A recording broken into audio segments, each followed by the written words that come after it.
Olá, eu sou Adolfo Neto, professor da UTFPR Curitiba e do Programa de Pós-Graduação em Computação Aplicada, PPGCA. Estou aqui com a co-host do Fronteiras da Engenharia de Software, Maria Cláudia Emer, também da UTFPR Curitiba, também do PPGCA. Tudo bem, Maria Cláudia? Tudo bem, Adolfo. Estou aqui preparada para mais uma conversa, né, sobre um tema bem importante da engenharia de software. Muito legal. Então, hoje a gente vai entrevistar o Leonardo Murta, que é professor associado do Instituto de Computação da Universidade Federal Fluminense, em Niterói, Rio de Janeiro. Ele tem graduação, mestrado e doutorado pela UFRJ, Universidade Federal do Rio de Janeiro, todos, curiosamente, orientados pela professora Cláudia Maria Lima Werner, que a gente precisa entrevistar algum dia aqui no Fronteiras. Ele atua no programa de pós-graduação em computação, que tem mestrado e doutorado da UFF. Eu falo UFF, eu não sei se vocês falam de um jeito diferente. Tudo bem, Leonardo? Você tem algo a complementar nessa sua apresentação? Bom, em primeiro lugar, Adolfo, Maria Cláudia, obrigado pelo convite. Tudo ótimo. Da forma que a gente fala UF, na verdade, né? Mas vários colegas falam UFF, então acho que é só o pessoal que é da UF que fala UF. Acho que você apresentou bem. Eu brinco que tudo que deu certo em mim é por causa da Cláudia, o que deu errado é porque eu não entendi direito o que ela tentou me passar, né? Então, eu fiz graduação na UFRJ, fui aluno de projeto final, né? Antes disso, de iniciação científica com ela, depois fui para o mestrado, doutorado, sempre com ela, só um período que eu fiquei na Universidade da Califórnia com o André Van der Hoek, durante o sanduíche. Voltei, fiz pós-doc com ela até que em 98 eu entrei na UF como professor. Então, a trajetória foi essa mesmo. E na UF, eu estou direto lá. Eu saí em dois momentos, por períodos curtos. Eu fui para a Universidade de Nova York, trabalhei com a Juliana Freire. E depois eu fui para o Arizona, trabalhei com Gerosa, com Igor Steinmacher, mas sempre curtos períodos, de 3 meses, e voltando para a UF. Né? Então, eu estou na UF esse tempo todo. Mas é isso. Certo. Então vamos começar falando sobre o tema principal dessa entrevista, versionamento de software. As pessoas que nos escutam já devem saber o que é versionamento de código, usam Git, por exemplo. Mas o que é versionamento de software? No que difere de código, né, de versionamento de código apenas?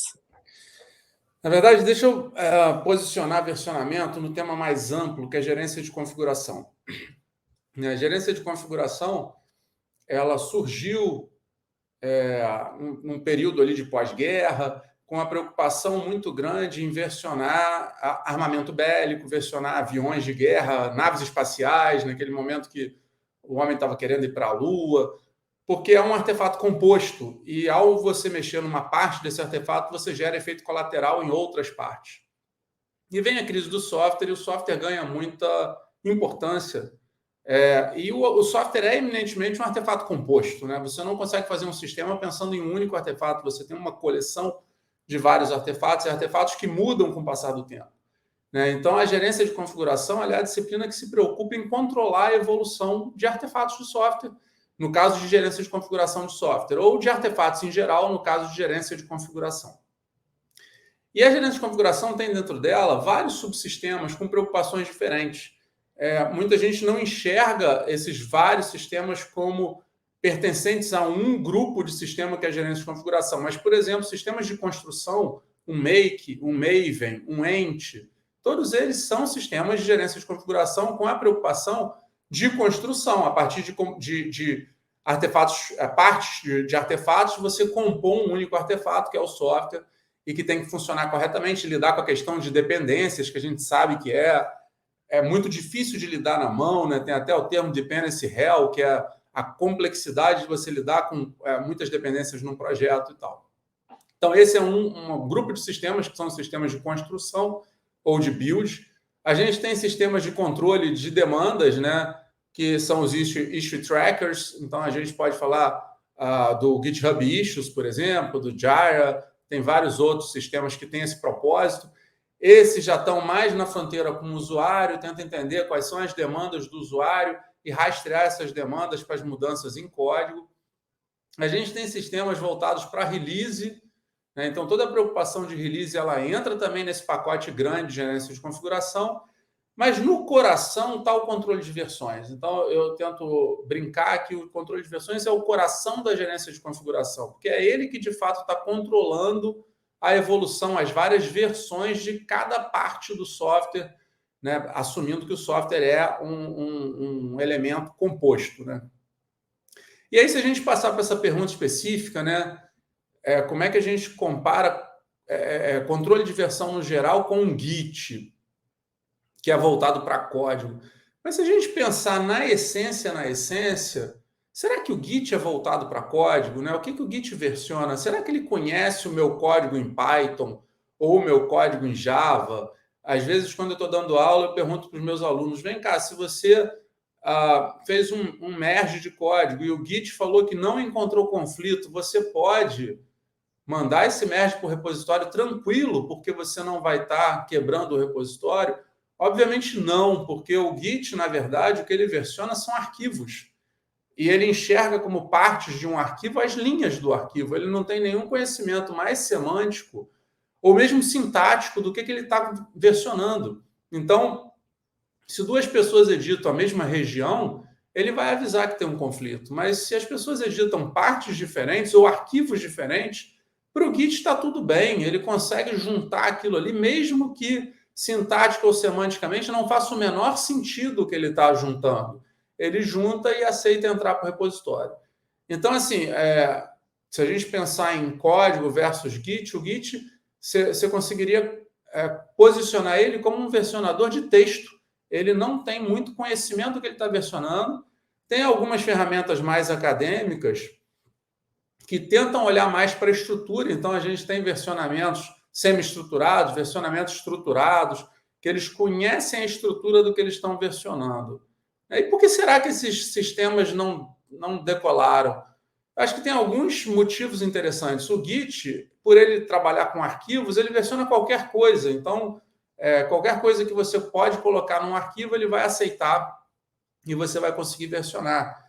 Ele é muito rápido no que ele faz, né? O Git, como um exemplo, mas poderia ser Subversion, poderia ser qualquer outro sistema, eles são muito rápidos porque eles trabalham com um elemento muito simples. Eles não têm que extrair a AST do artefato, entender profundamente o artefato para fazer um merge muito mais elaborado, né?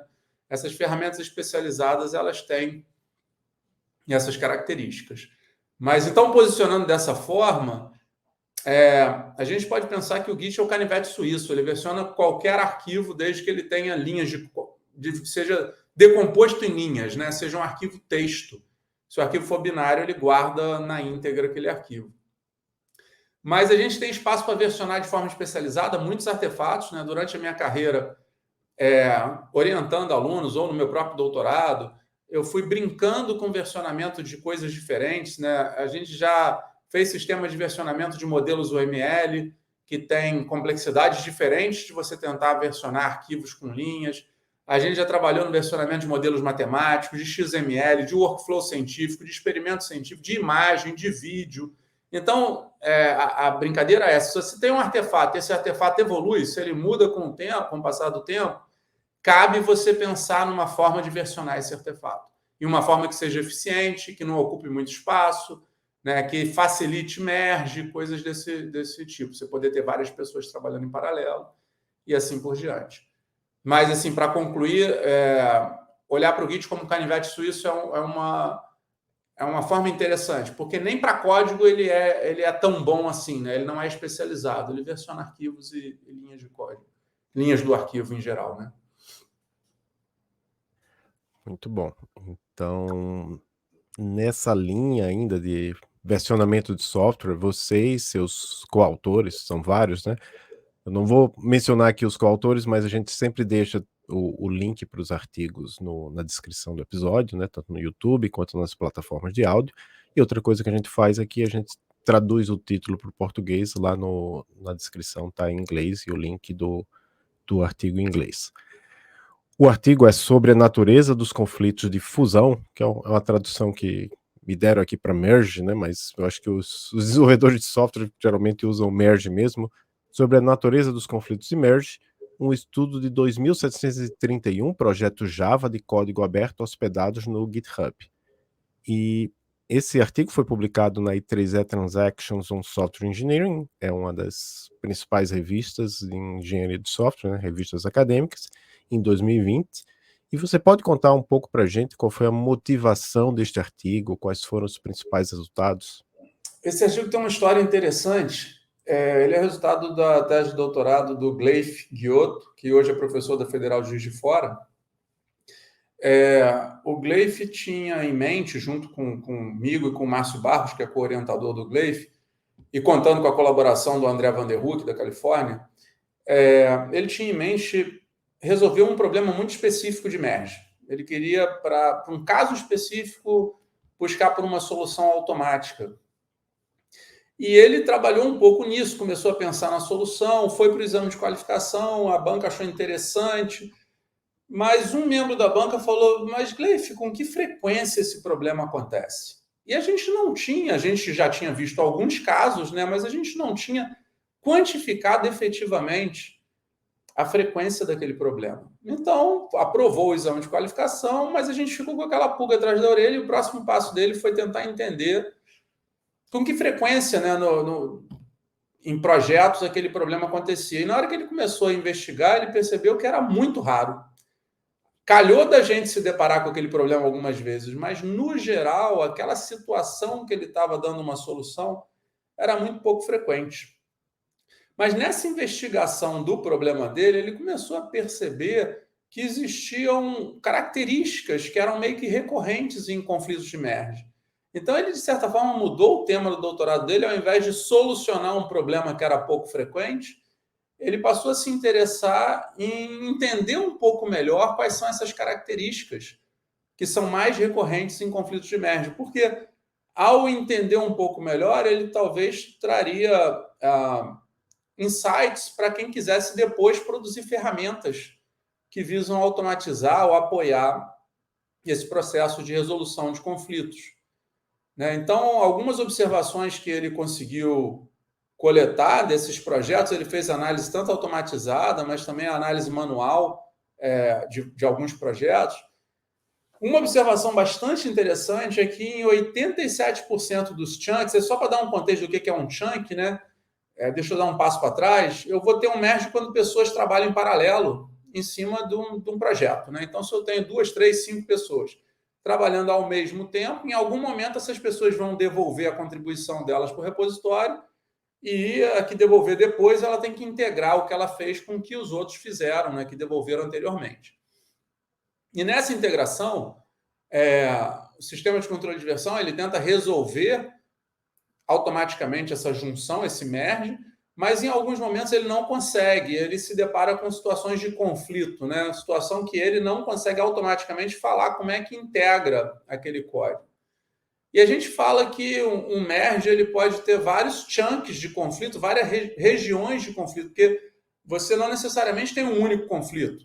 Se uma pessoa mexeu em 5 métodos e a outra pessoa também mexeu em 3 desses 5, eu vou ter 3 regiões que vão sofrer conflito.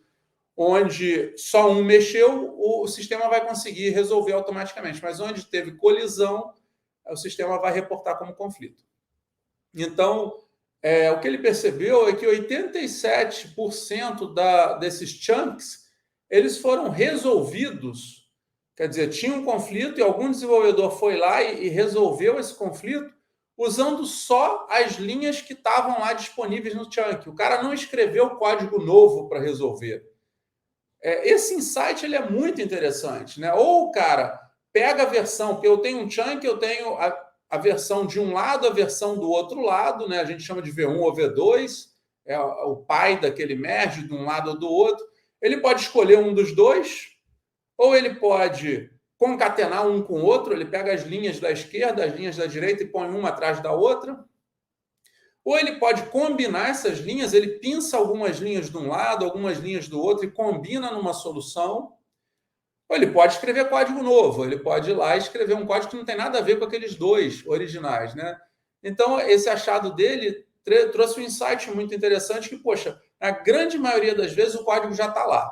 Se eu quero bolar uma ferramenta, é claro que eu vou ter ali 13% dos casos que eu teria que gerar código novo na minha ferramenta para resolver aquele merge, mas em 87% deles eu vou estar consumindo códigos que existem. Outra coisa que ele identificou é que a grande maioria dos chunks, 94% dos chunks, tem 50 linhas ou menos, então os chunks, eles de modo geral não são monstruosos, eles são relativamente pequenos. Ele percebeu que 40% dos merges tem um único chunk, então não dá para falar que é a maioria, mas o extrato com maior quantidade é a moda, né? Então 40% tem um único chunk, e para esses 60% que tem mais de um chunk, ele percebeu que muitas das vezes, se você ordenar esse chunk e resolver numa ordem pré-estabelecida, ao resolver um, você resolve outros indiretamente. Então, deixa eu dar um exemplo rápido, que seja didático. Imagina que duas pessoas editaram a definição de um método. O cara da esquerda botou um parâmetro novo e um cara da direita trocou o tipo de algum parâmetro, de algum argumento que já tinha no método. Quando o cara da direita coloca um parâmetro novo, ele tem que revisitar todas as chamadas desse método. Então, se eu tenho a declaração de um método e ele tem 5 chamadas no código, ao editar a declaração, eu naturalmente vou corrigir essas chamadas para o meu código compilar. O cara que editou na esquerda, ele também editou a declaração e ele revisitou as 5 chamadas para ajustar aquela nova declaração. Então, eu acabo tendo, nesse caso, 6 chunks de conflito. Eu tenho conflito na declaração e eu tenho conflito em cada uma das chamadas. Mas talvez, dependendo do que eu escolha fazer de resolução no chunk da declaração, eu consigo propagar essa resolução para as chamadas. Se eu resolver ficar com a solução da direita, automaticamente eu sei que eu vou querer ficar com toda a solução da direita para todas as chamadas. Então, esse achado foi interessante, que ele traz à luz de que a gente tem que olhar para a ordem dos chunks. Não é sair resolvendo o chunk em qualquer ordem. Dependendo da ordem que eu resolvo, ao resolver um, eu propago e consigo resolver os outros chunks. E, por fim, uma coisa que a gente percebeu que é bastante interessante é que tem algumas resoluções que são meio que padrões, dependendo de onde o conflito acontece, dependendo de quem é o desenvolvedor. Então, só para dar um exemplo prático, quando a gente tem conflito em import, quase sempre a resolução é por concatenação. Porque quando você tem um conflito em import, a ordem dos imports não é relevante. Então, basicamente, você, na maioria das vezes, quer todos os imports. O que as pessoas fazem é concatenar o código de um lado com o código do outro lado. Isso não se repete em outras estruturas de código. Então, esse achado, de repente, pode ser útil se você estiver implementando uma ferramenta para resolução automática, ele considerar qual é o local daquele conflito, para ele aumentar a probabilidade de uma resolução específica para aquele conflito. Então, esse paper, ele teve a contribuição principal dele é muito nessa linha, tentar entender um pouco melhor esse problema e trazer insights para quem vai desenvolver ferramental para resolução de conflito de merge. Muito bem, e daí nós temos aqui também separado outro artigo que você e seus colegas, né, colaboradores publicaram, também na I3E Transactions, desta vez em 2021. Esse artigo é intitulado Recomendando Participantes para Sessões de Merge Colaborativo. Então, nesse artigo, vocês acabam por apresentar uma abordagem chamada Tip Merge, projetada para recomendar participantes para sessões de merge colaborativo. Você pode nos explicar um pouco a respeito dessa ferramenta e do que foi, quais foram os resultados, né, os achados também desse artigo? Claro. Esse trabalho é resultado da tese de doutorado da Catarina Costa, que hoje é professora da Federal do Acre, na verdade já era na época que ela fez doutorado comigo, em colaboração com a Anita Sarma, dos Estados Unidos. E o ponto-chave desse trabalho é que a gente percebia que muitas pessoas evitam merge, seja em consultoria, seja em conversa com os próprios alunos, seja em conversa com colegas. Então, tem muita gente que evita o merge pelo medo ou pela dificuldade de fazer o merge. Em especial, quando a pessoa não é muito especialista naquela região de código. Então, ela tem muita insegurança em fazer um merge grande que afeta vários arquivos mexidos por várias pessoas e ela não conhece muito aquela região. Então, a Catarina primeiro rodou um survey que a gente publicou num outro journal, entrevistando 164 desenvolvedores, e ela chegou à percepção que 75% dessas pessoas, quando precisam resolver um merge mais complicado, elas pedem ajuda a outra pessoa. Então, isso já trouxe então a pessoa, de modo geral, não resolve sozinho, ela precisa consultar alguma outra pessoa. A gente fez uma mineração em repositório, a gente percebeu que tem alguns merges que são extremamente complexos. Então, no projeto Rails, a gente encontrou um merge que tinha commits de em torno de 50 desenvolvedores em cada um dos ramos. Então, 50 pessoas mexeram no ramo, outras 50 mexeram no outro ramo e alguém teve que fazer o merge. E o merge, ele é tradicionalmente uma tarefa solitária. A maioria das vezes é uma pessoa que faz esse merge, ela põe o nome dela lá naquele commit que ela fez o merge, né? Então, a gente começou, primeiro, nesse projeto Tip Merge, a gente começou a pensar como é que a gente consegue recomendar alguém para fazer o merge. A gente publicou a primeira versão do Tip Merge no FSI de 2016, e ali o que ele fazia era analisar o histórico do projeto, a gente passava para ele dois ramos que eu quero fazer o merge, ele ia fazer uma mineração nesses ramos, fazia uma mineração no histórico comum, percebia as pessoas que mais contribuíram, as pessoas que contribuíram com mais abrangência nos artefatos modificados, se alguém contribuiu nos 2 ramos e assim por diante, e recomendava, fazia um ranking de pessoas que eram as mais recomendadas para serem convidadas a fazer aquele merge.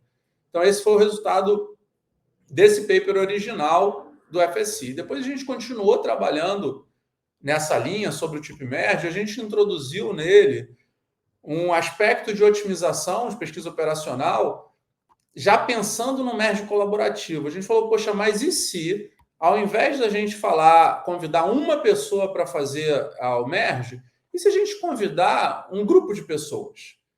A primeira solução seria simplesmente pegar o nosso ranking da primeira versão do Tip Merge, pegar os top 3 do ranking e convidar o top 3. E falar, vocês 3 venham aqui e façam esse merge.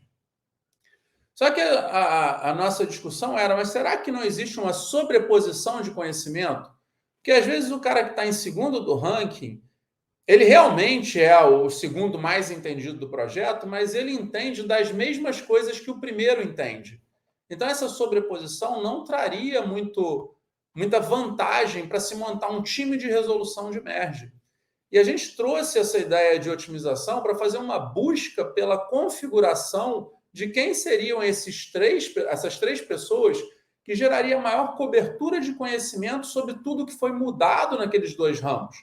Que aí uma pessoa complementaria o conhecimento da outra e, eventualmente, melhoraria a resolução do merge.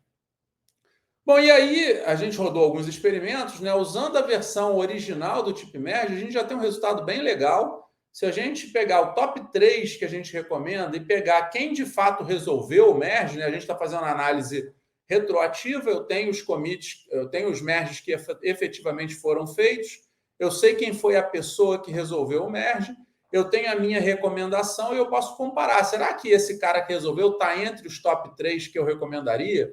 A gente percebeu que a gente tem 90% de acerto, basicamente pegando o top 3 do ranking.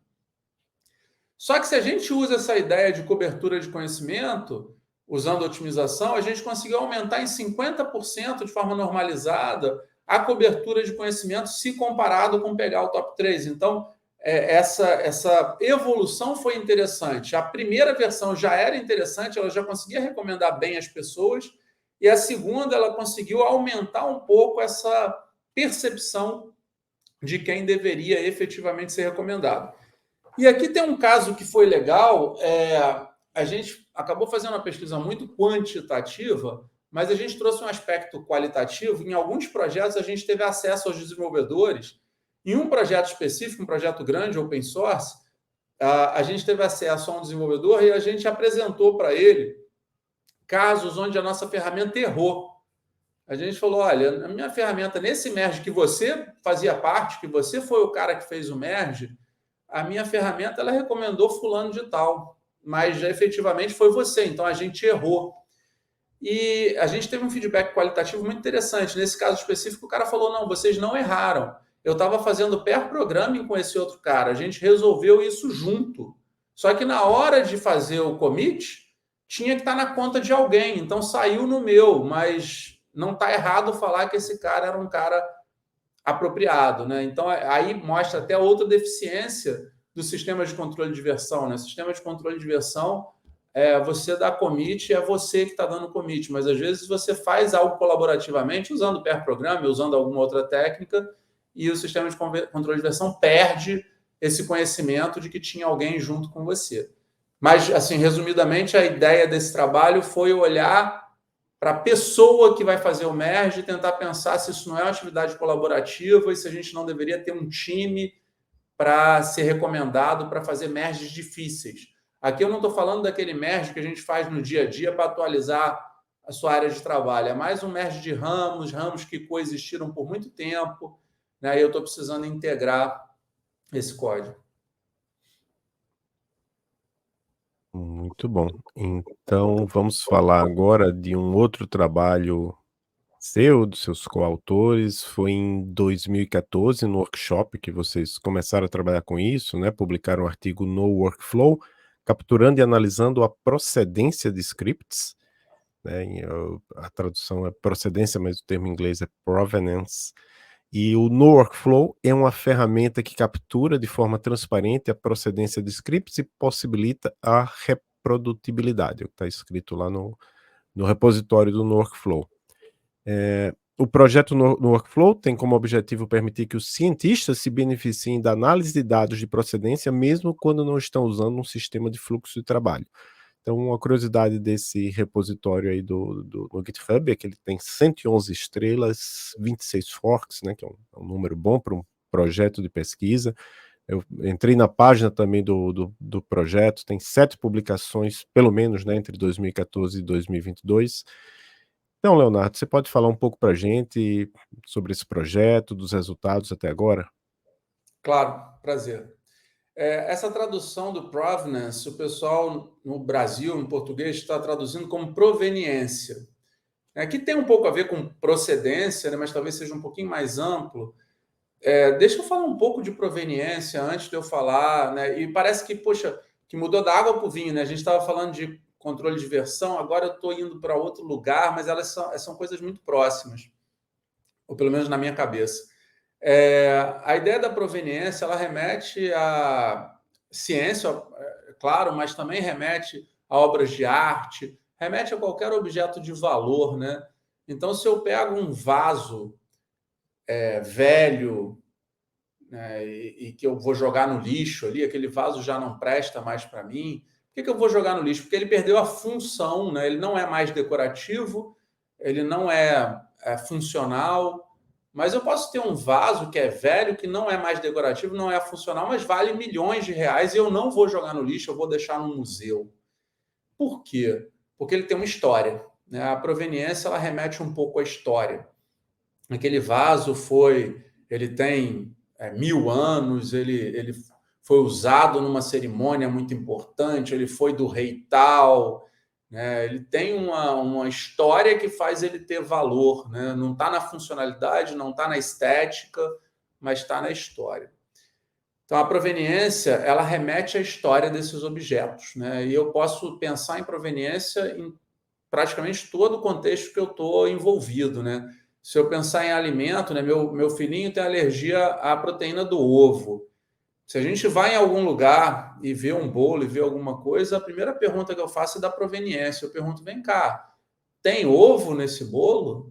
Né? E a pessoa deveria, às vezes a pessoa não sabe me responder, às vezes ela liga para alguém, às vezes ela pega um papel que está escrito lá os ingredientes. A lista de ingredientes é a proveniência daquele bolo, né? Então, quando a gente pensa em proveniência de um objeto, a gente pensa em 3 elementos-chave. A gente pensa nos insumos, nos artefatos que compuseram aquele objeto, a gente pensa nos processos de derivação que foram usados e a gente pensa nos agentes que usaram. Naquele meu primeiro exemplo, aquele vaso ele foi de um rei. É um agente que usou, que interagiu com aquele objeto, que fez com que ele tivesse mais valor. É a camisa que o Pelé usou quando marcou o gol tal. A camisa em si não é tão valor, mas o fato dela ter sido do Pelé naquele processo que era o jogo tal. Então, a proveniência, ela de certa forma, junta esses 3 elementos. E quando a gente vai para a pesquisa científica, a proveniência tem muita importância, né? Eu tenho um workflow científico, eu estou fazendo simulações científicas, eu estou rodando experimentos científicos, eu chego num resultado. Eu preciso conseguir explicar esse resultado, eu preciso conseguir reproduzir esse resultado, eu preciso saber quem são os processos que rodaram, as transformações que ocorreram, os artefatos de entrada que ajudaram a construir aquele resultado, né? Então, existem sistemas de controle de experimentos científicos, são famosos. Um deles é o V-Trails, que foi criado pela Juliana Freire em Nova York, que ele permite que você modele um workflow científico, você roda esse workflow e ele coleta a proveniência, ele consegue te explicar o que influenciou naquele resultado.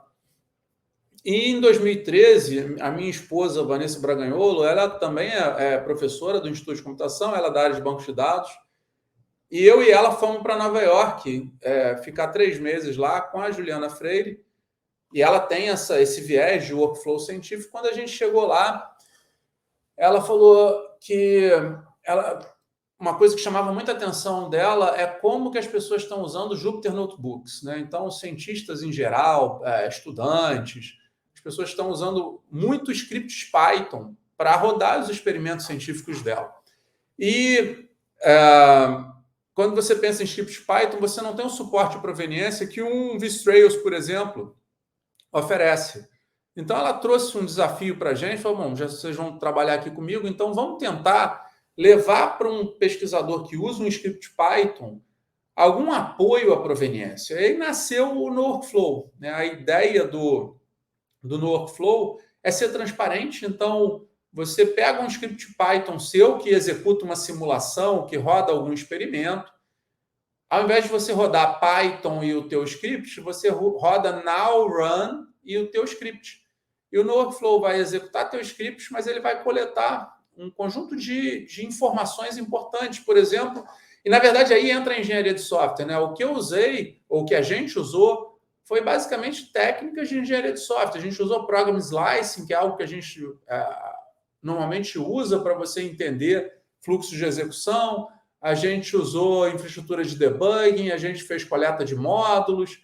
Então, basicamente, quando termina a execução daquele script, se você tem um determinado resultado, você consegue questionar o sistema do que influenciou esse resultado. Ele consegue montar um grafo para trás, com arestas para trás, apontando quais processos, e aí os processos são as funções do script Python, quais processos foram acionados, quais foram os parâmetros de cada um desses processos. Então, ele consegue andar para trás até chegar nos parâmetros originais ou nos arquivos que foram lidos. Então, ele traz esse raio-x da execução do script, quais módulos foram executados e assim por diante, de forma transparente. Então, esse foi o nosso objetivo, né? E dali surgiram, o NoWorkflow nasceu nessa nossa visita na Universidade de Nova York, e logo depois um ex-aluno meu de doutorado, João Felipe Pimentel, ele começou o doutorado nesse tema, ele herdou o NoWorkflow. Se você olhar as publicações seguintes, ele é o primeiro autor, acho que provavelmente de todas elas. Então, ele deu continuidade, fez várias implementações, experimentos interessantes ao redor do NoWorkflow, inclusive integrando no Jupyter Notebook, fazendo coisas assim. Mas a ideia, em suma, é você conseguir entender por que você chegou num determinado resultado no final da execução de um script e conseguir explicar, de certa forma, esse resultado, analisando esse fluxo de chamadas, de funções e tal. E aí tem um caso que é interessante. A gente ia fazer um demo do NoWorkflow. Então, a gente rodou o NoWorkflow, treinou o demo ali, estava tudo direitinho. E depois fomos rodar de novo para treinar esse demo de novo. Fizemos o mesmo trial e ele gerou um resultado diferente, né? No demo nosso, a gente falou, nossa, não é possível. Será que tem um bug no NoWorkflow? Aí a gente olhava o gráfico que ele gerou de resultado, era uma análise de precipitação. O gráfico estava igual. A gente falou, pô, mas esse gráfico está igual e ele está falando que é diferente. E eu tinha, na época, um aluno que estava trabalhando com diff de imagem. Aí eu peguei aquelas 2 imagens e mandei para o meu aluno. Falei, cara, faz um diff dessas imagens. Não é possível. Aí ele rodou o diff e realmente tinha um pequeno desvio nas fontes. Todas as legendas pareciam estar um pouquinho deslocadas. Aí a gente foi analisar a proveniência, a gente descobriu que a gente não mexeu em nada no script, a gente rodou na mesma máquina, estava tudo igual, só que uma biblioteca que o Python chamava nessa máquina tinha mudado, e a gente foi ver o what's new da biblioteca, ele tinha trocado a fonte. Então, quer dizer, o sistema, na verdade, estava funcionando como ele deveria funcionar. Qualquer pequena mudança no resultado, ele deveria apontar que é diferente e me ajudar a entender qual foi a causa que levava aquele efeito que foi observado no resultado. Então, no Workflow tem essa pegada aí de... Aí, por que isso me remete a todo o resto que eu faço? Né? Se a gente pegar um grafo de proveniência, ele vai apontando para trás, ele tenta explicar a origem de um artefato. Se você pegar qualquer grafo de qualquer livro sobre o Git, ele faz exatamente a mesma coisa. A gente, quando está representando versões, a gente aponta para trás, a gente não aponta para frente, que a gente está mostrando a evolução do atual para o passado, né? Então, tem muita semelhança entre os 2 mundos de versionamento e de proveniência. Muito legal. Bem, você também tem um artigo aqui de 2021, né, que foi publicado no Empirical Software Engineering, e o título do artigo é Compreendendo e Melhorando a Qualidade e a Reprodutibilidade de Jupyter Notebooks. Aí você podia explicar para a gente um pouco a respeito do Jupyter Notebooks e também, né, o que vocês fizeram neste artigo? Beleza. Então, esse artigo ele é trabalho do João Felipe também, né, com colaboração da Juliana Freire, lá de Nova York, e com a Vanessa Braganello, que foi co-orientadora do João Felipe. Esse trabalho, ele, de certa forma, constrói um pouco em cima do que a gente discutiu antes, né? A gente tinha essa preocupação com experimentos que são escritos em Python, e a gente começou a perceber que o Jupyter Notebook ele é um artefato está ficando cada vez mais recorrente na escrita de experimentos em Python. Né? Só para dar um contexto para quem não conhece o Jupyter Notebook, o Jupyter Notebook ele é um ambiente onde você consegue escrever um programa de forma separada, você tem células, então você escreve um pouco do teu código, você pode mandar executar esse código, ele guarda o resultado da execução e te mostra, e você escreve mais um pouco de código, construindo em cima do que você escreveu antes. É uma forma muito interessante para você fazer uma construção exploratória de código. Eu não sei exatamente o que eu quero explorar, então eu escrevo um pouco de código, olho o que ele produziu, em função do que ele produziu eu escrevo mais código, vejo o que produziu, vou fazendo isso e vou chegando nos resultados que eu estou querendo explorar. Talvez remeta um pouco, se eu não estou usando o Jupyter, se eu estou usando uma estrutura convencional, é muito comum a gente colocar prints no código, né? Então, eu estou escrevendo um código e de tempos em tempos eu ponho algum print para eu ver se aquilo ali está caminhando para o lugar que eu gostaria, né? Então, o Jupyter ele faz isso de uma forma um pouco mais formalizada. E o que é interessante do Jupyter, ele guarda tanto o código quanto o resultado da execução. Então, quando eu faço um Jupyter Notebook, por exemplo, para fazer uma determinada análise ou fazer um determinado experimento que eu vou escrever no meu paper, eu posso publicar aquele Jupyter Notebook e ele está externalizando tanto os scripts que eu usei para fazer o meu experimento, quanto todos os resultados que vão sendo gerados por aqueles scripts ficam guardados no Jupyter Notebook. Então, isso facilita muito a reproducibilidade, né? Eu consigo saber o que aquele pesquisador gerou da primeira vez, consigo reexecutar, comparar. Então, o Jupyter Notebook está ganhando muita visibilidade, muita importância. Esse estudo que o João Felipe rodou, ele analisou 1,5 milhão de Jupyter Notebooks. É um número muito grande, então, até do ponto de vista de armazenamento, eu lembro que a gente ficava louco para conseguir mais espaço. Ele usava um cluster lá na NYU, usava servidores nossos na UF, a gente ficava guardando aquele volume absurdo de script e ele extraindo os dados daquele script, né? Então, ele chegou a algumas observações interessantes. Primeiro, que a maioria dos notebooks eles não têm muitas células, então a gente encontrou uma mediana de 14 células, que não é um número tão significativo, né? Não são notebooks imensos. A gente observou que a documentação ela vai diminuindo para o final do notebook, então tem notebooks que começam com uma documentação, uma explicação muito clara, cada célula muito bem explicada, e na hora que você vai caminhando para o fim, vai ficando tudo meio só código, né? Então a observação talvez remeta até um pouco aos nossos processos de engenharia de software, né? A gente aqui tem umas características interessantes. Quando a gente pensa em data science, quase sempre as pessoas falam de machine learning, como se fosse uma coisa atrelada à outra. Eu tento lutar para mostrar que não, que eu posso fazer data science sem machine learning. Mas a gente percebeu que desses praticamente 1,5 milhão de notebooks, só 25% deles que usavam bibliotecas de machine learning. Então tem muita gente fazendo muito notebook de análise de dados que não necessariamente vão fazer a aprendizagem de máquina. A gente descobriu que só 2% deles tem teste, né? Então, né, o pessoal está fazendo software, né? Eu até escrevi um projeto um tempo atrás que cientistas também são engenheiros de software, era até uma paródia a processos também são software, né? Que é um paper famoso. E esses cientistas que são engenheiros de software estão fazendo software, mas estão sem o nosso apoio de engenharia de software, né? Então, 2% só que tem teste. Só 12% declaravam dependência. Eu já falei antes daquele problema do dependency hell, que é um problema preocupante na gerência de configuração. Se eu não declaro dependência, como é que eu vou reproduzir? Como é que eu vou reexecutar alguma coisa? Eu não sei quais são as bibliotecas que ele depende, pior, eu não sei quais versões, porque se eu tento rodar, ele vai reclamar que não conseguiu não conseguiu rodar alguma coisa, algum módulo, eu descubro qual é a biblioteca e instalo. Só que será que eu estou rodando na mesma versão que o cara rodou quando ele executou o experimento? Então, eu não consigo garantir isso. Se eu não consigo garantir isso, a chance de eu não conseguir reproduzir aumenta bastante, né? Então, só 12% declaravam dependência. E aí entrou num aspecto interessante, a gente tentou executar esses notebooks. Como?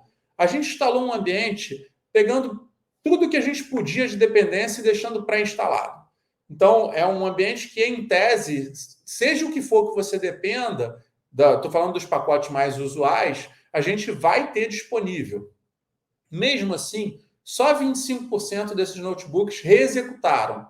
Então, isso já é preocupante. O cara publica o troço lá no GitHub, a gente acha que, poxa, publicou, então vou conseguir reproduzir. Na verdade, eu não consigo executar, só 25% executaram. Desses 25%, só 9% reproduziram o resultado que estava na célula. Quer dizer, eu rodei de novo e eu não chegava no resultado que o cara chegou. Aí a gente falou, não, mas o problema é nosso, é porque de repente a gente está buscando por um resultado exato e a gente deveria buscar por um resultado aproximado. Então, quando eu tenho um número que é ponto flutuante, eu deveria aproximar. A gente fez uma sequência de aproximações, mesmo assim a gente conseguiu chegar no mesmo resultado só em 15% deles.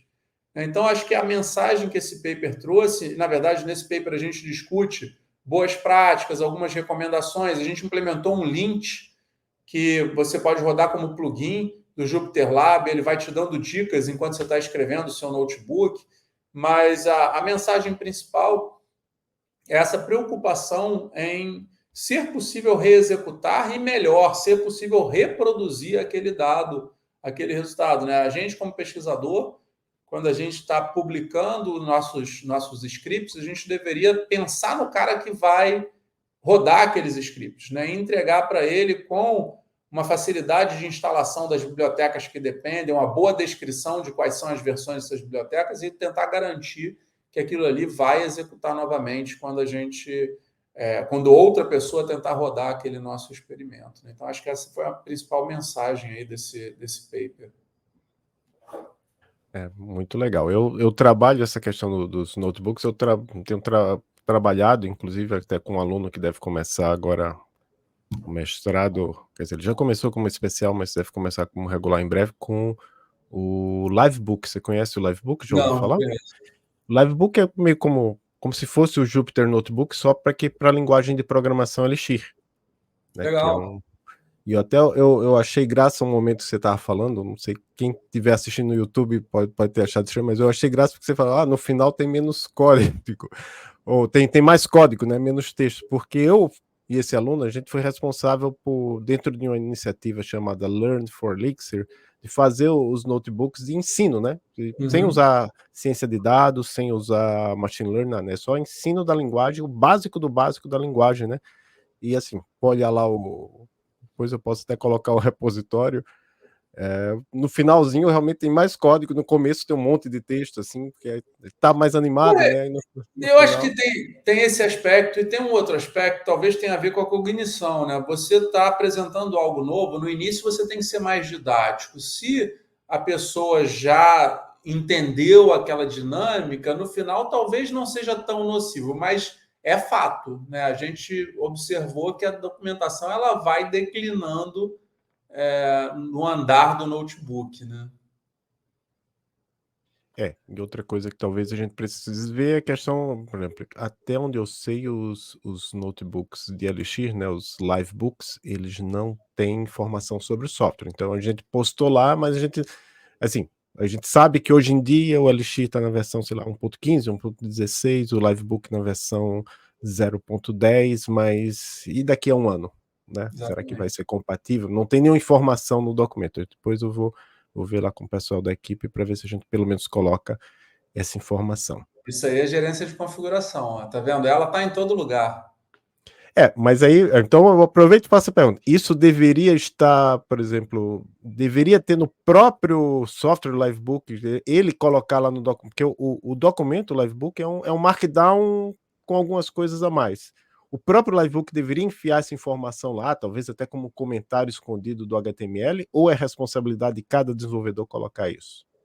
Eu não tenho uma resposta para te dar, mas o que eu tenho percebido, né, quando eu comecei a programar em Java, ainda na década de 90, não existia essa preocupação, né? As pessoas, quem tinha preocupação, escrevia num TXT qual eram as versões das dependências, e aí depois, tanto que se você pegar o Ent não tinha essa preocupação, ela tinha muito mais a preocupação com a automação do que com as dependências. O Maven trouxe essa preocupação mais intensa com as dependências, né? Então, eu tendo a achar que o caminho natural, não sei se estaria dentro do próprio notebook ou se seria um artefato irmão do notebook, né?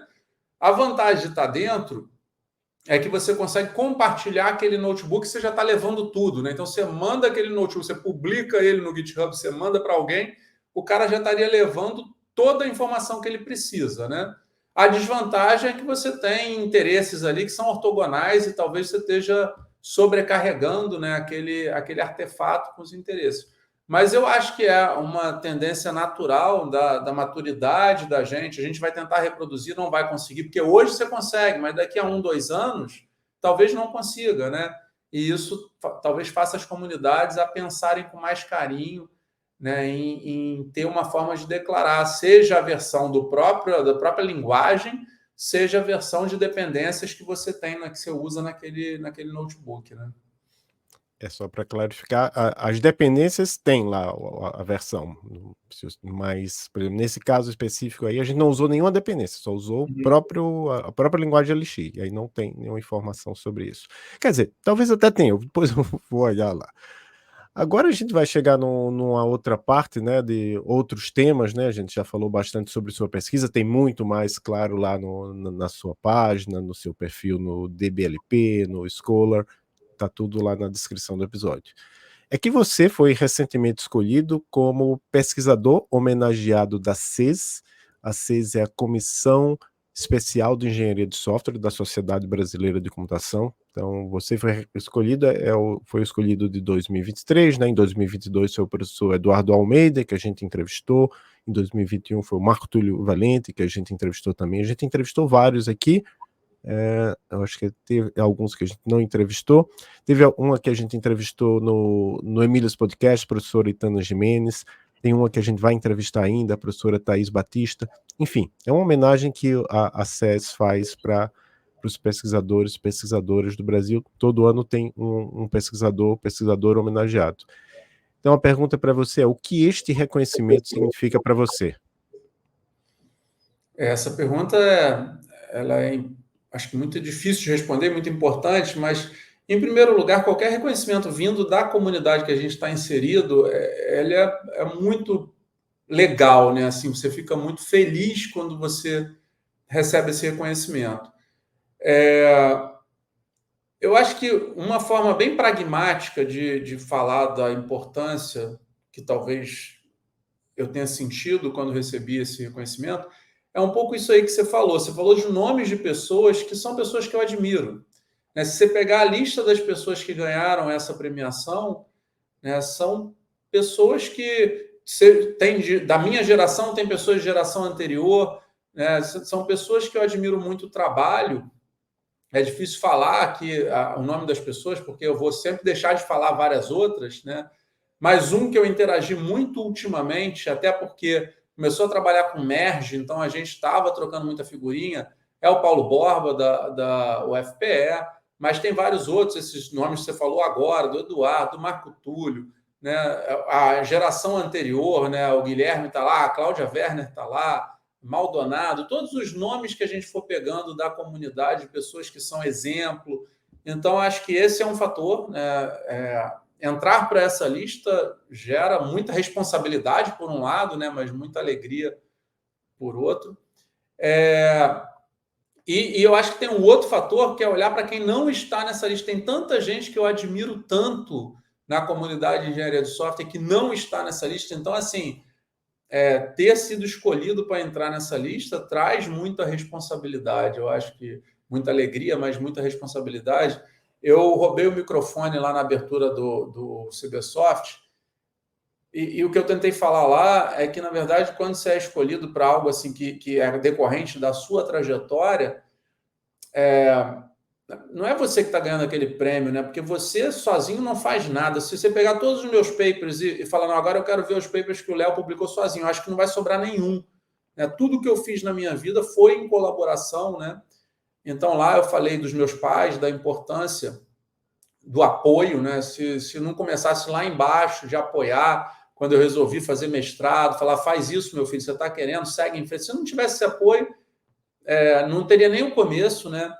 Depois, como a gente falou no início da entrevista, a Cláudia, ela me guiou aí nesse processo de formação, né, com o apoio do André Van der Hoek. Lá eu citei outras pessoas, o Márcio Barros, ele foi meu orientador de projeto final, ele foi um orientador informal importante na minha trajetória. 3 professores lá da COP que foram muito importantes como exemplo, né, o Guilherme, a Ana e a Marta. Então, eu convivi bastante com eles, mesmo não sendo meus orientadores, né? A gente sempre pega alguns professores para a gente ter como exemplo, né? Minha esposa, claro, eu acho que, e no caso dela, mais especial ainda, porque ela é de computação, né? Então, quando você termina seu doutorado, você fica meio que sem orientador, né? Claro que você pode bater na porta do orientador que te formou, mas você tem sua carreira, então você precisa de ter alguns colegas de referência que você senta de vez em quando e conversa. Então, ela sempre cumpriu muito bem esse papel. Eu brinco com o meu filhinho, eu tenho um filhinho de 3 anos, que é o Gabriel, Biel. Ele me fez enxergar a importância do tempo, né? A gente usa o tempo de uma forma muito displicente, aí quando vem um filhinho, você começa a dar mais valor para o tempo. A UF também teve uma importância muito grande. Eu entrei na UF, eu sei que tem algumas universidades que, quando chega uma pessoa nova, aquela pessoa é explorada para fazer tarefas que vão consumir muito tempo, que não vão acabar afundando o cara. Lá na UF foi exatamente o oposto. Eu sempre me senti muito protegido, com um ambiente muito favorável para produzir, né? Então, isso ajudou demais, né? Os alunos, eu brinco que eu dei sempre muita sorte de ter excelentes alunos, então aprendo muito mais com eles do que eu acho que eles aprendem comigo. E, por fim, a comunidade, né? O início da minha fala aqui sobre a homenagem é que vir da própria comunidade que você está inserido, né? O meu primeiro SBES foi em 2008, então fazem 25 anos que eu estou dentro dessa comunidade. E hoje, na verdade, aquilo que no início eram colegas, hoje são amigos, né? Vários amigos próximos, né? Então, eu acho que foi muita alegria receber essa homenagem. E muita responsabilidade, mais ainda porque eu tenho que dar um keynote no CBSoft do ano que vem, né? Então eu tenho que já ir começando a pensar qual vai ser o assunto desse keynote. Mas é isso. Muito bem, muito merecido. Você coordena também o grupo de evolução e manutenção de software, GENS, da Universidade Federal Fluminense. E como é a parte de ingresso, né? Você está aceitando mestrandos e doutorandos? Se sim, o que eles vão encontrar no GENS? Então, deixa eu dar um pouquinho do contexto dessa questão do grupo. Eu entrei lá na UF em 2008. Quando eu entrei, não tinha ninguém de ES na pós.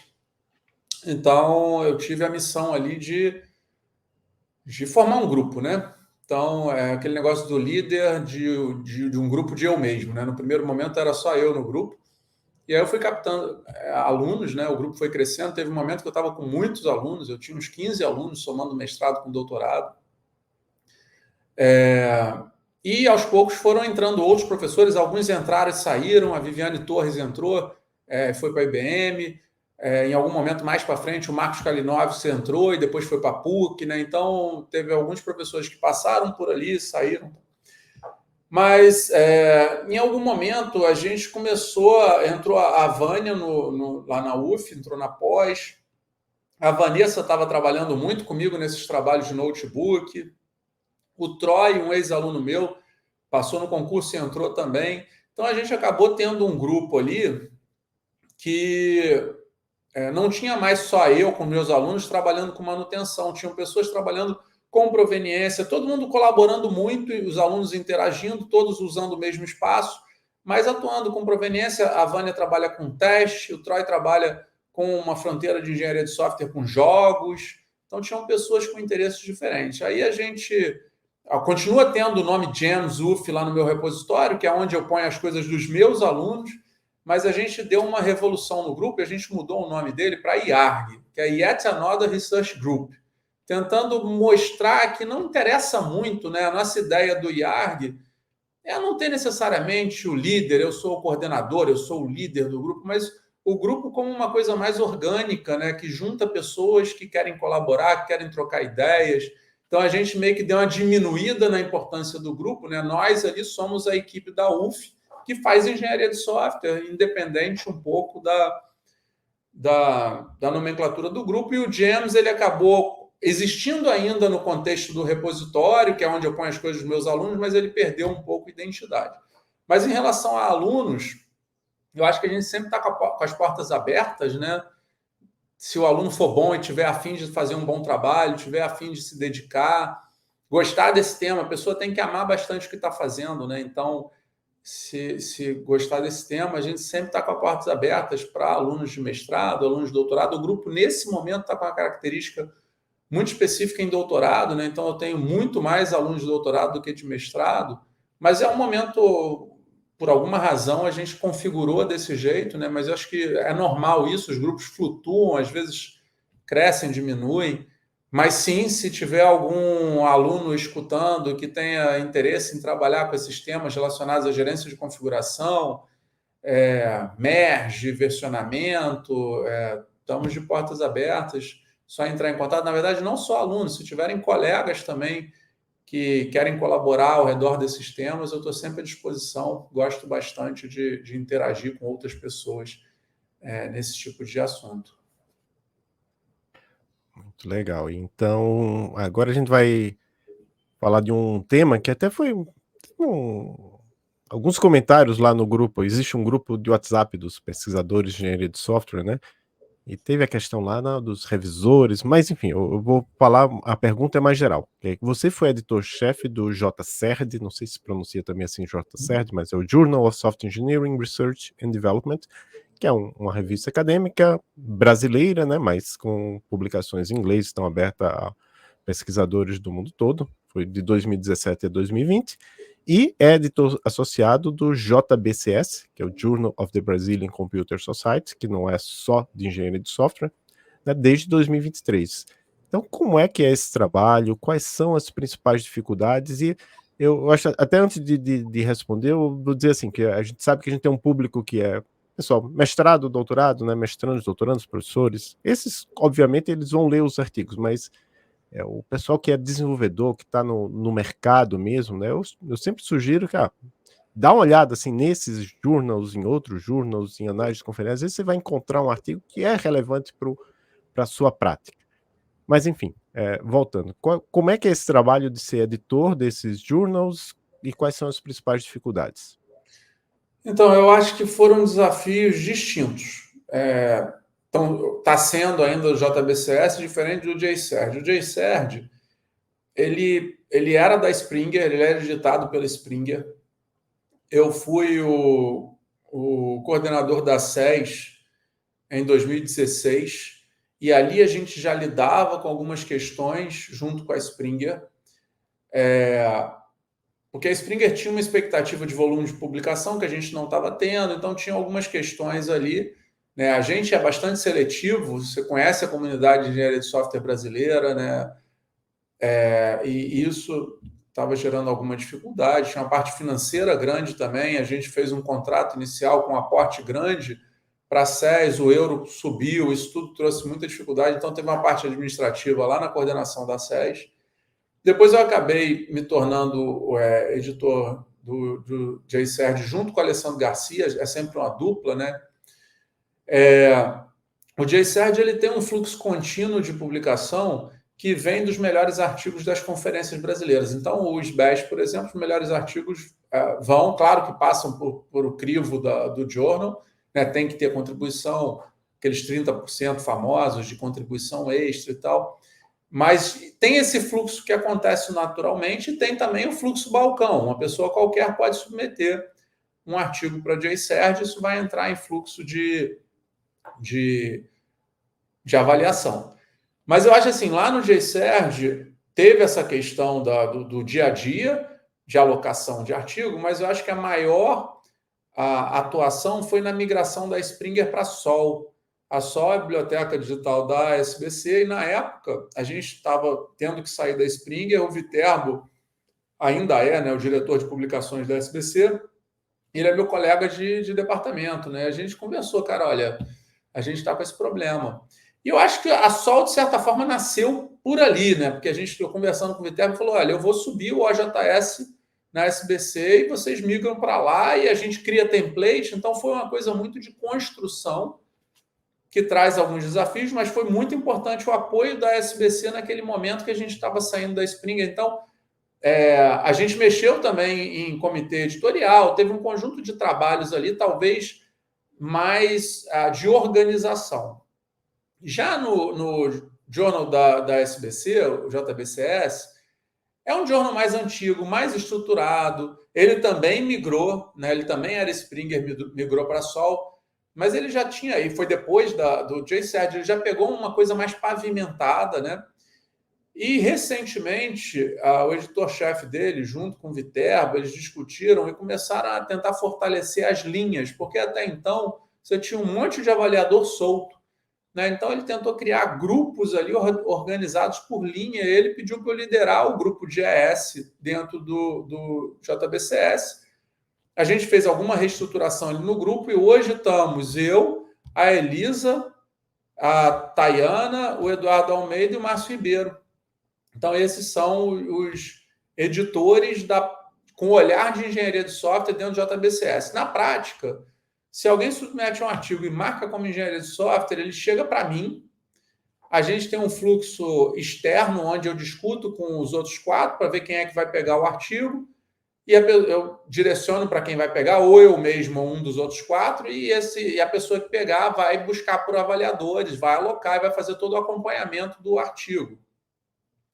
E a gente percebe uma coisa que todo mundo na comunidade fala, a dificuldade de você conseguir avaliadores, né? Hoje em dia, pela sobrecarga, né, todos nós estamos recebendo pedidos de avaliação o tempo todo e as pessoas estão negando muito, né? Então, isso motivou, isso que você comentou da mensagem lá no grupo dos pesquisadores, a gente discutiu entre nós e falou, poxa, mas será que não está acontecendo uma sobrecarga sobre quem já está bem inserido no sistema e tem várias outras pessoas que estão dispostas a avaliar artigos que são competentes, são talvez mais novas, mas são competentes. e elas estão... A gente não está enxergando elas, né? E elas estavam a fim de avaliar. Aí a gente achou, pode ser que isso esteja acontecendo, vamos passar esse formulário para sentir, para ser um termômetro, né? E a gente teve mais de 60 pessoas que se voluntariaram. Quer dizer, é um sinal muito claro que estava faltando é comunicação. A nossa comunidade cresceu demais, né? Cada doutor que segue na carreira, que entra num programa que tem doutorado, ele forma uma dezena ou mais de outros doutores, né? Então isso faz a comunidade crescer muito.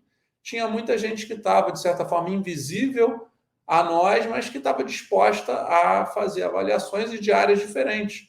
Então eu acho que aquele encaminhamento foi legal nesse sentido, né? Aqui a gente não tem uma atuação mais ampla, né? Porque aqui eu sou editor associado e não editor-chefe, enquanto na J. Sérgio era editor-chefe, então eu conseguia, junto com o Alessandro, fazer mudanças mais estruturais, mas a gente acha que com essa questão de enxergar esses avaliadores vai ter um aspecto muito interessante, que é primeiro a gente conseguir acelerar a publicação dos artigos, né? Porque se eu tenho pessoas que estão afim, que estão dispostas, estão disponíveis, se eu aloco para essas pessoas, as pessoas vão entregar reviews com qualidade e mais rápido, né? Então, acelerando, motiva as pessoas a submeterem mais. Então, a gente acha que talvez a gente consiga gerar uma contribuição nesse aspecto aí, e incluir mais a comunidade, que eu acho que é papel de todos nós, né? A gente tem que se preocupar bastante em incluir quem está chegando aí na nossa comunidade. Agora a gente está chegando próximo ao fim do episódio. Eu vou fazer a pergunta que define o podcast. Para você, Leonardo, qual é a próxima fronteira da engenharia de software? Pode ser algo que você acha que vai acontecer ou algo que você gostaria que acontecesse em nossa área. Essa pergunta é difícil, né? Mas eu acho que eu vou chover numa olhada, eu vou falar o que é meio óbvio. Eu tenho usado o Copilot na minha IDE, eu uso o VS Code e está o Copilot ativado, e eu fico muito impressionado com as recomendações que ele me dá. Às vezes ele me dá algumas recomendações que eu ignoro, mas muitas das vezes ele me dá recomendações muito pertinentes. Não eram coisas que eu não saberia fazer, eu saberia, só que eu ia gastar alguns minutos a mais escrevendo código que eu não preciso escrever. Né? O mantra que eu tento trazer para os meus alunos é que é muito mais rápido verificar do que criar. Né? Então, se ele me sugere 10 linhas de código e eu tenho uma boa formação, eu leio aqueles códigos, vejo se aquele código é exatamente o que eu gostaria e aceito aquele código, isso é muito mais rápido do que se eu tivesse que escrever aquelas 10 linhas de código. Então, eu tendo a ter um olhar sobre esses Large Language Models e essas chat GPT e companhia que estão surgindo aí, como uma assistência, né? Da mesma forma que a gente usa um carro para chegar mais rápido no destino, possivelmente esses caras vão fazer com que a gente seja mais produtivo, porque, claro, se você não tem formação, você vai aceitar muito lixo, você vai produzir coisas de baixa qualidade. Mas se você tem uma boa formação, ele vai te acelerar em algo que você já faria de qualquer forma, né? Então, eu por uso, né, no meu dia a dia, eu tenho notado que o Copilot está entregando coisas interessantes. Na minha área, já começaram recentemente, coisa de 2 anos atrás, começaram a sair ferramentas de merge baseadas em Large Language Models. Né? Então, o pessoal está explorando essa questão para resolver conflito. Eu tenho um merge que eu quero fazer, como é que uma IA faria esse merge para mim? E eles estão conseguindo resultados interessantes. Então, eu acho que tem uma...